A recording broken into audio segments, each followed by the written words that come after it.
بسم اللہ الرحمن الرحیم نحمدہ ونصلی علی رسولہ الکریم اما بعد 15 روزہ اسلامی عقائد کورس کا 19واں عنوان ہے اہل سنت والجماعت۔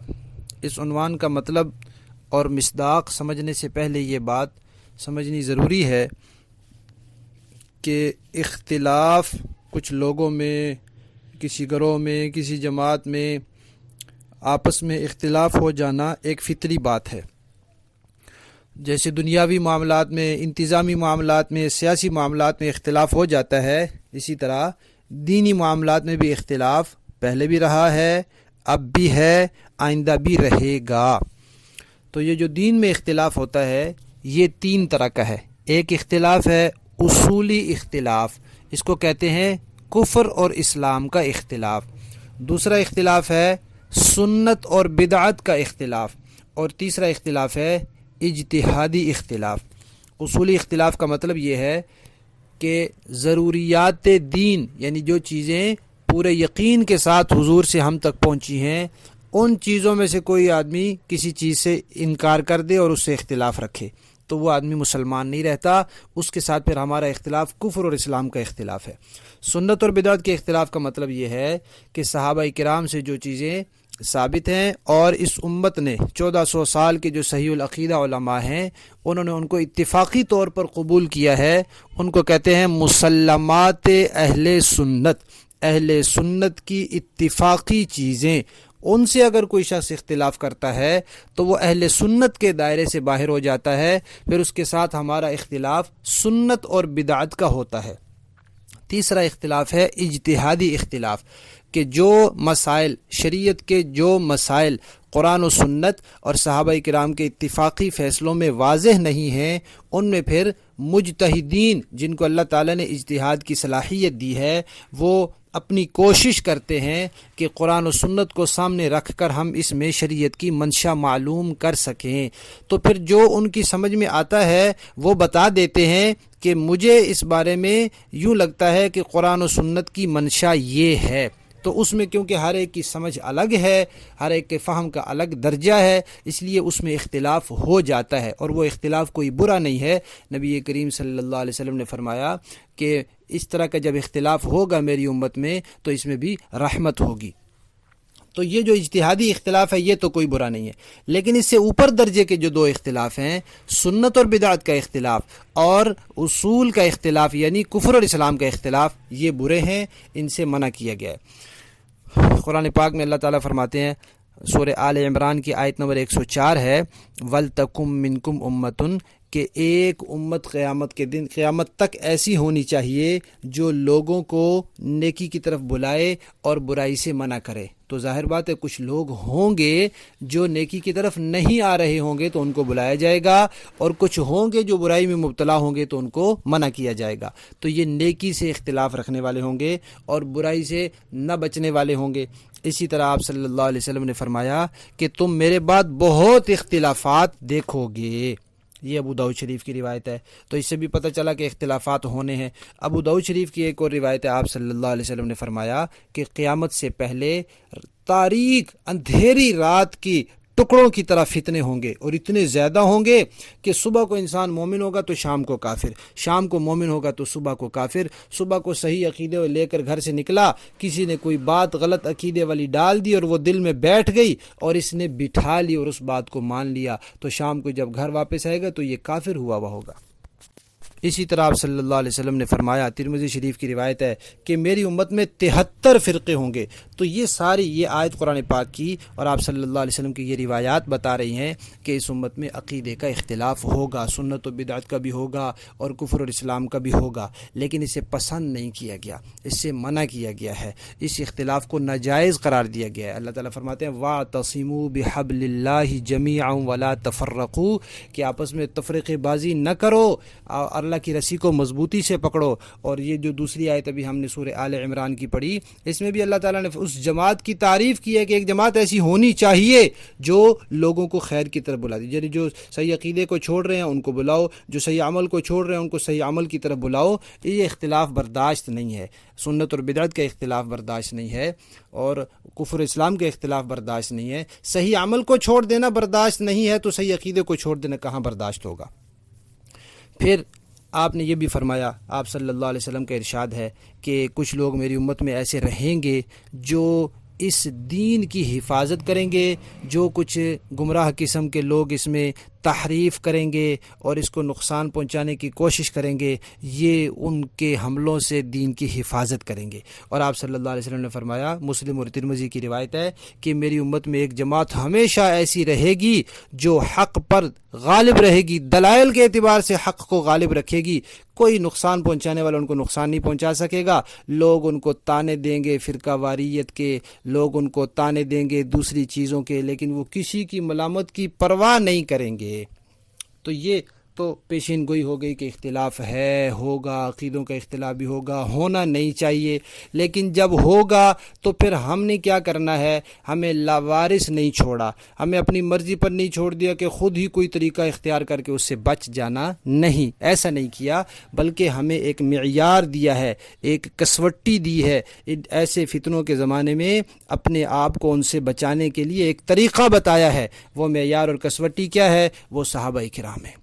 صحابہ کرام شرعی پیمانہ ہے۔ آپ حضرات نے دیکھا ہوگا ہمارے ہاں باٹ ہوتا ہے کلو کا، اب بعض لوگ باٹ تھوڑا سا چھوٹا بنا لیتے ہیں، اس کا وزن کم ہوتا ہے تو چیز دوسری طرف پھر تھوڑی جاتی ہے، تو حکومت نے پھر اپنا ایک پیمانہ بنایا ہوتا ہے، وہ پورا ناپ تول کے صحیح پورا 1 کلو کا بنایا ہوتا ہے۔ اب جب وہ دکانوں پر حکومت کے کارندے چکر لگاتے ہیں تو ترازو کے ایک پلڑے میں وہ سرکاری پیمانہ رکھتے ہیں اور دوسرے میں اس دکاندار کا پیمانہ رکھتے ہیں۔ اگر وہ اس پر پورا اترے تو ٹھیک ہے، نہیں پورا اترے تو غلط ہے۔ تو وہ جو سرکاری پیمانہ ہوتا ہے اس کو کوئی نہیں چیلنج کرتا، دکاندار یہ نہیں کہتا کہ یہ غلط ہے، بلکہ اس کو اپنی غلطی تسلیم کرنی پڑتی ہے۔ تو صحابہ کرام جو ہیں یہ شرعی پیمانہ ہے، ان کی کسی بات کو غلط نہیں کہہ سکتے۔ ہاں، ان کے مطابق ہم دیکھیں گے جو بات ان کے مطابق نہیں ہے وہ غلط ہے، صحابہ کرام ٹھیک ہیں۔ تو اللہ تعالیٰ نے اور اللہ کے رسول نے صحابہ کرام کو پیمانہ بنایا۔ قرآن پاک میں اللہ تعالیٰ نے فرمایا فَإِنْ آمَنُوا بِمِثْلِ مَا آمَنْتُمْ بِهِ فَقَدْ اهْتَدَوْا، صحابہ جیسا ایمان لاؤ تو پھر ہدایت پاؤ گے۔ اور حضور نے فرمایا، ابو داؤد و ترمذی کی روایت ہے، علیکم بسنتی و سنت الخلفاء الراشدین المہدیین، تم پر میری اور میرے ہدایت یافتہ خلفاء راشدین کی سنت جو ہے وہ لازم ہے، انہیں مضبوطی سے پکڑ لو۔ اور آپ نے فرمایا کہ میری امت میں، ترمذی کی روایت ہے کہ 73 فرقے ہوں گے، 72 دوزخ میں جائیں گے، ایک جنت میں جائے گا۔ پوچھا گیا کون سا؟ آپ نے فرمایا جو میرے اور میرے صحابہ کے طریقے پر ہوگا۔ تو اسی طرح ایک روایت ہے مشکات شریف کی، آپ صلی اللہ علیہ وسلم نے فرمایا کہ حق پرست گروہ وہ ہے جو میرے خلفائے راشدین کی اور صحابہ کی پیروی کرے گا اور بدعت سے بچتا ہوگا۔ تو پہلی بات یہ ہوئی کہ اختلافات فطری چیزیں ہوتے رہتے ہیں، دین میں بھی ہیں، رہیں گے، لیکن اجتہادی اختلاف تو ٹھیک ہے، لیکن باقی دونوں درجے کے اختلافات کو شریعت نے برداشت نہیں کیا، پسند بھی نہیں کیا، برداشت بھی نہیں کیا، اس سے منع کیا ہے۔ اور ایک جماعت اللہ تعالیٰ نے ایسی رکھنی ہے جو ایسے لوگوں کے حملوں کا اور ان کے غلط نظریات کا رد کرتی رہے گی۔ اور آپ صلی اللہ علیہ وسلم نے ایسے زمانے میں اپنی امت کے لیے صحابہ کرام کو معیار اور نمونہ بنا دیا ہے۔ اہل سنت والجماعت، اہل سنت والجماعت کا مطلب ہے سنت والے اور جماعت والے، یعنی حضور کی سنت اور حضور کی جماعت دونوں کو معیار ماننے والے۔ تو اہل سنت کا مطلب یہ ہے کہ جو قرآن کو بھی دین کا اصول مانتے ہیں، حضور کی سنت کو بھی دین کا اصول مانتے ہیں، اور صحابہ کرام کی جماعت کو بھی دین کا اصول مانتے ہیں۔ جیسے قرآن میں کوئی بات بالکل واضح ہے، اس سے کوئی اختلاف نہیں کر سکتا، کسی کو اجازت نہیں ہے کسی کو کہ اس سے اختلاف کرے۔ حضور کی سنت میں جو بات واضح ہو اور صحیح مضبوط ذریعے سے پہنچ جائے، اس سے اختلاف کی کسی کو اجازت نہیں ہے۔ اسی طرح صحابہ کرام جب کسی بات پر اتفاق کر لیں تو اس سے اختلاف کی بھی کسی مسلمان کے لیے گنجائش نہیں ہے۔ بس اہل سنت والجماعت کے یہی مطلب ہے کہ جو قرآن و سنت کے ساتھ ساتھ صحابہ کو بھی حجت مانتے ہیں اور صحابہ کی اتباع کو لازم قرار دیتے ہیں۔ آپ دیکھیں فنی چیزیں ماہرین سے سیکھی جاتی ہیں. کوئی کتاب پڑھ کے پائلٹ نہیں بن جاتا, کوئی کسی کا بیان سن کے ڈاکٹر نہیں بن جاتا, اسی طرح کوئی دین کی 2-4 چیزیں پڑھ یا سن کر عالم نہیں بن جاتا دین کا. صحابہ نے دین حضور سے سیکھا ہے, اس لیے جنہوں نے حضور سے سیکھا ہے وہی معیار ہیں, جنہوں نے نہیں سیکھا وہ معیار نہیں بن سکتے. جیسے نبی کریم صلی اللہ علیہ وسلم کی اطاعت یہ اللہ تعالیٰ کی اطاعت کا نمونہ ہے, ایسے صحابہ کرام کی پیروی حضور کی اطاعت کا نمونہ ہے. حضور کے اسوہ کو اللہ تعالیٰ کی منشا سے جدا نہیں کیا جا سکتا, ایسے صحابہ کے طریقے کو حضور کے طریقے سے جدا نہیں کیا جا سکتا. جب حضور نے خود اس کو اپنے ساتھ جوڑا ہے کہ میرے اور میرے صحابہ کے طریقے پر, تو اب قیامت تک کی کوئی ایسا پیدا نہیں ہوا کہ جو صحابہ کو حضور سے جدا کر دے, یہ صحابہ کے طریقے کو حضور کے طریقے سے جدا کر دے. آپ صلی اللہ علیہ وسلم نے فرمایا کہ جب فتنے ہوں گے اس میں ایک گروہ حق پر ہوگا, وہی جنت میں جائے گا, صرف ایک جنت میں جائے گا. یعنی عقیدوں کی بنیاد پر جو جا رہا ہے وہ صرف ایک جنت میں جائے گا, اور وہ کون ہوگا؟ جو میرے اور میرے صحابہ کے طریقے پر, ایک روایت میں حضور سے اور باقی روایات میں صحابہ کرام سے اس کا نام منقول ہے. صحابہ نے فرمایا اہل سنت والجماعت ہوں گے.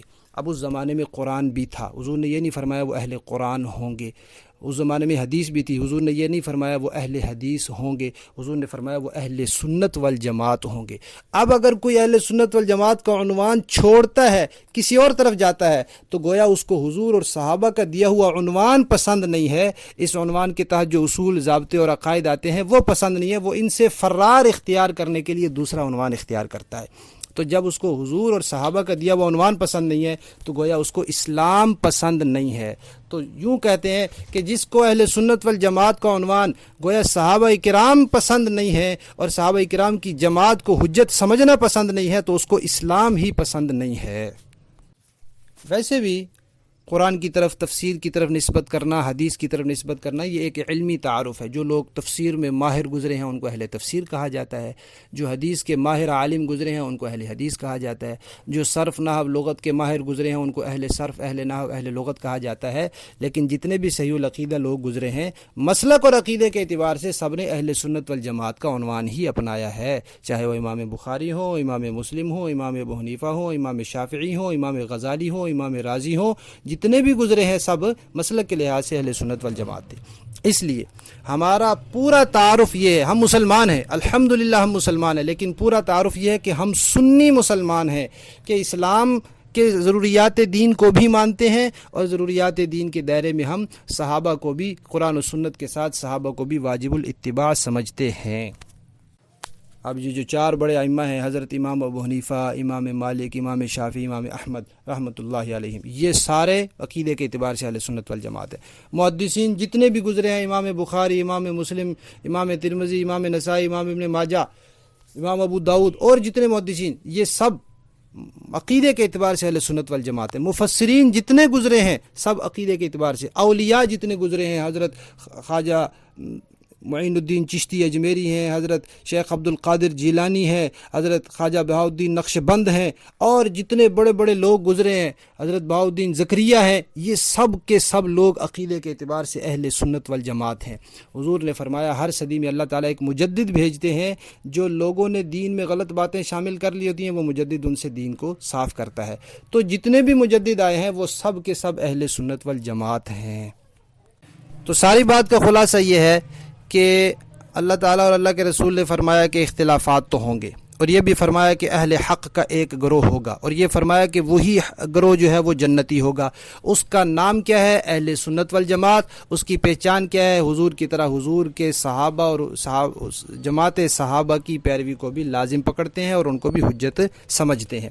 اس لیے یہودی جو اسلام کے اصل دشمن ہیں, جنہوں نے حضور کو زہر تک دیا, حضور کو شہید کرنے کی سازشیں کی, حضور کو معاف نہیں کیا, ہمارے نبی کو انہوں نے معاف نہیں کیا, وہ ہمارے دین کو کیسے بخشیں گے؟ انہوں نے ہمارے دین کو ملیا میٹ کرنے کے لیے اسی وقت ایک تحریک کھڑی کر دی جو صحابہ سے بد اعتمادی پیدا کرتی ہے. وہ جانتے ہیں کہ اگر صحابہ سے اعتماد اٹھ گیا تو ان کا دین ختم ہو جائے گا. اس لیے ہم نے اگر اس سازش کو ناکام کرنا ہے, وہ جو ہمارے نبی کی جان کے, ذات کے, دین کے, ہر چیز کے دشمن تھے, اللہ نے فرمایا کہ جو وہ کہتے تھے جبرائیل ہمیں پسند نہیں, عذاب لے کر آتا ہے, اللہ نے فرمایا جو جبرائیل کا دشمن ہے وہ میرا بھی دشمن ہے. تو جو ہمارے خدا کے دشمن ہیں, ہمارے نبی کے, ہمارے دین کے دشمن ہیں, اگر ان کی سازشوں سے ہم نے اپنے آپ کو, اپنے دین کو بچانا ہے تو صحابہ پر اعتماد کو مضبوط کرنا ہے.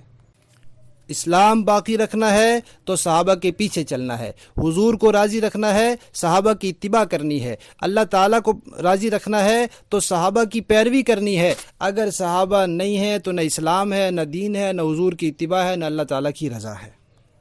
بس یہی ہے اہل سنت والجماعت کا مطلب، کہ قرآن و سنت کے ساتھ صحابہ کی اتباع بھی لازم ہے۔